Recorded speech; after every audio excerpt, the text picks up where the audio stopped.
So ఈ కథ అన్నిటికీ క్లైమాక్స్ బేసిక్లీ మన కలియుగంలో ఎలా జరగబోతుంది, ఎలా జరగచ్చు. జస్ట్ ఇండియాలో కాదు, anybody in the world can be able to relate to this story.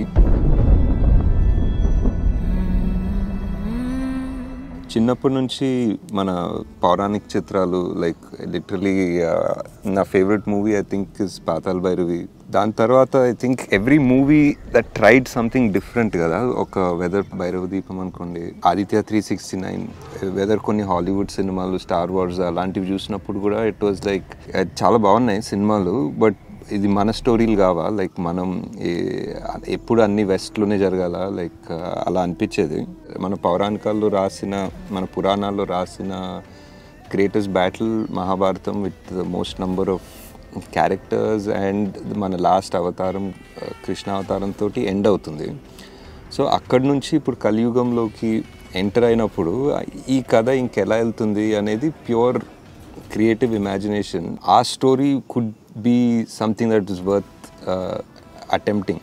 కృష్ణుడు అవతారం తర్వాత దశావతారం కల్కి, ఇప్పుడు మన కలియుగంలో ఎలా జరగబోతుంది, ఎలా జరగచ్చు. జస్ట్ ఇండియాలో కాదు, anybody in the world can be able to relate to this story. So ఈ కథ అన్నిటికీ క్లైమాక్స్ బేసిక్లీ. ఇప్పుడు మనం చదివిన పురాణాలు, ఇప్పుడు మనం చదివిన ఎపిక్స్ అన్నిటికీ ఒక క్లైమాక్స్ లాగా చేస్తే ద ఫైనల్ ఎండ్ అందరి క్యారెక్టర్లు.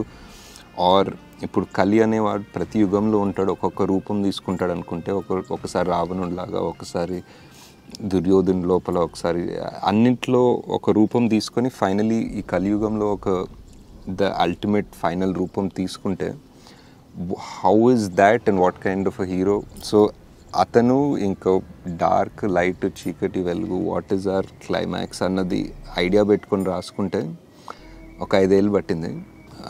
జనాలు ఒకసారి ఈ వరల్డ్లో వెళ్ళి ఈ కొత్త సార్ట్ ఆఫ్ సైఫై మైథాలజీ అటెంప్ట్ని చూస్తే very curious to see how people would react to it.